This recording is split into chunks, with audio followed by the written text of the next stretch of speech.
Have you ever found yourself on the very brink of a great success, a new job, a promising relationship, a personal breakthrough, and inexplicably done something to tear it all down? Or perhaps you've met someone and felt an immediate, almost visceral wave of dislike for them, a judgment so swift and severe that it startles even you for a reason you couldn't quite name? These are not random glitches in our character. They are not moments of madness. They are clues, whispers from a part of you that you do not know, but which knows you completely. They are the work of an invisible copilot who occasionally grabs the wheel of your life and steers you directly towards the rocks. This concept is not from a Gothic novel, but is a foundational idea in psychology, first brought into the light by the pioneering psychoanalyst Carl Jung. He gave it a simple, chilling name: the shadow. The shadow is the sum of every part of yourself that you have disowned. It is the dark twin that walks behind you, composed of every impulse, every desire, and every trait you were taught was unacceptable. To understand the shadow is to begin a journey into the deepest, most hidden corners of your own mind. It's a journey that can be profoundly unsettling, but it may be the only path to understanding who you truly are. So, where does this mysterious and often troublesome entity come from? The shadow is not a demonic presence or an inherent evil lurking within us. Its origins are far more mundane and far more tragic. Think of it as a psychic cellar, a deep, dark room in the architecture of your mind. From the moment we are born, we are whole beings, containing the full spectrum of human potential aggression and gentleness, selfishness and altruism, courage and fear.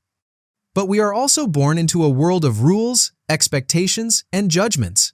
Our parents, our teachers, and our society begin a subtle but relentless process of conditioning.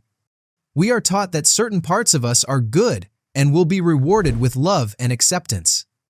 Other parts, however, are deemed bad, shameful, or inappropriate.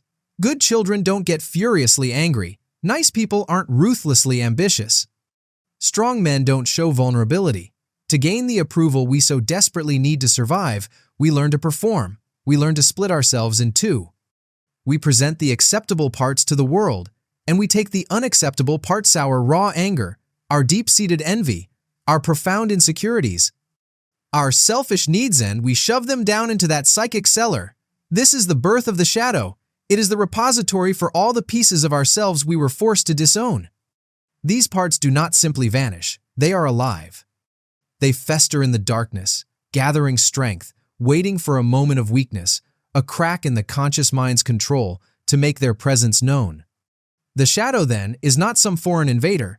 It is us. It is the collection of our own, rejected, orphaned, and forgotten selves. Because the shadow operates from the murky depths of the unconscious, we are often entirely blind to its influence. Yet, it leaves its fingerprints all over our conscious lives, if we only know where to look. The most common and startling sign of the shadow at work is a powerful psychological mechanism called projection. This is when we take a trait we have repressed in ourselves and, like a movie projector, cast it onto another person, reacting to it with intense emotion. That person who makes your skin crawl, the one whose arrogance or insecurity or loudness fills you with an irrational rage or contempt, there is a strong possibility that you are not reacting to them, but to a disowned piece of yourself that they are mirroring back at you. The meticulously organized person who cannot stand a friend's laziness may be fighting their own repressed desire to simply rest. The person who calls every successful individual a narcissistic show-off is often projecting their own buried and shamed ambition.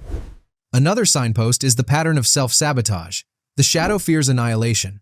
Your conscious goals to be healthy, successful, and happy are a threat to its existence. So, it works against you. This is the unseen force that makes you procrastinate on the final chapter of your book, pick a fight with your loving partner right before a romantic getaway, or make a bafflingly poor financial decision just when you've achieved some stability. It is the part of you that prefers the familiar misery of the cellar to the frightening, unknown brightness of the world upstairs. Finally, the shadow reveals itself in sudden, overwhelming emotional outbursts. A minor inconvenience triggers a disproportionate storm of fury. A sentimental song on the radio unleashes a tidal wave of inconsolable grief. These are not just bad moods, they are jailbreaks. They are the raw, unrefined energy of your repressed emotions, having finally broken through the dam of your conscious control. These are not mere character flaws, they are distress signals from the deep. Ignoring these signals, and continuing to suppress the shadow comes at a terrible cost. There's a profound psychological law, famously articulated by Jung, that states, "What you resist persists." The act of repression is not a one-time event, it is a constant, draining battle. It takes a tremendous amount of psychic energy to keep the door to that cellar bolted shut. Imagine trying to hold a large beach ball underwater. You can do it, but it requires constant pressure and focus. The moment your attention wavers, the ball will erupt to the surface with startling force. This is precisely the dynamic with our shadow. The more we push it down, the more powerful it becomes in the darkness. The more we deny its existence, the more control it exerts over us from behind the scenes. This constant, unconscious struggle is a primary source of many of our most common psychological ailments. Chronic anxiety, a persistent sense of unease, depression, and a deep feeling of being an imposter or living an inauthentic life can often be traced back to the energy drain of shadow suppression.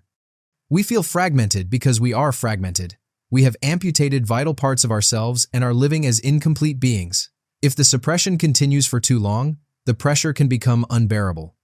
The shadow, no longer content with subtle sabotage or occasional outbursts, can stage a full-scale coup.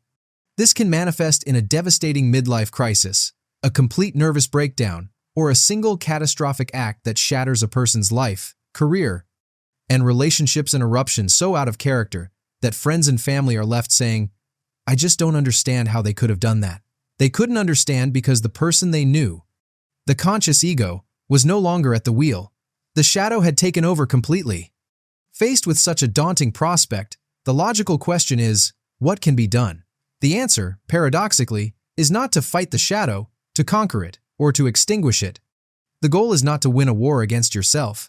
The path to healing and wholeness lies in a process Jung called integration. This is the courageous and compassionate work of turning around, unlocking the cellar door, and walking down into the darkness to meet what you have hidden there. It is the act of looking your disowned parts in the eye, not with judgment, but with curiosity and a willingness to understand. This is the essence of what is often called shadow work. The process begins with radical honesty. It means catching yourself in the act of intense judgment and asking the terrifying question, what part of me is in this person I despise? It means paying attention to your dreams, those unfiltered dispatches from the unconscious, and treating their strange characters and scenarios as messengers. It involves journaling, not about what you did, but about what you felt, especially the ugly feelings of envy, rage, and shame that you normally push away. It requires you to trace your emotional triggers back to their source. Why did that specific comment send you into a spiral? What old wound did it touch? Each projection, each act of self-sabotage, each emotional outburst ceases to be a failure and becomes a clue, a breadcrumb trail leading back to a lost piece of yourself. By consciously acknowledging and accepting these rejected parts, you rob them of their unconscious power. The immense energy you once used for suppression is liberated. It can now be reintegrated into your conscious personality in a mature and constructive form. The repressed aggression can become healthy assertiveness and the courage to set boundaries. The buried selfishness can transform into the vital ability for self-care. The shamed ambition can become the fuel for creative and meaningful work. You don't become the bad things you feared. You become a more complete, more powerful, and more authentic version of yourself. Facing your shadow is not a one-time fix, but a lifelong practice. It is the difficult, humbling, and ultimately liberating journey of becoming whole. It is the only way to finally take the wheel of your own life, not as a fractured ego fighting a hidden enemy, but as an integrated self, navigating the world with all of your parts, both light and dark, working together in unison.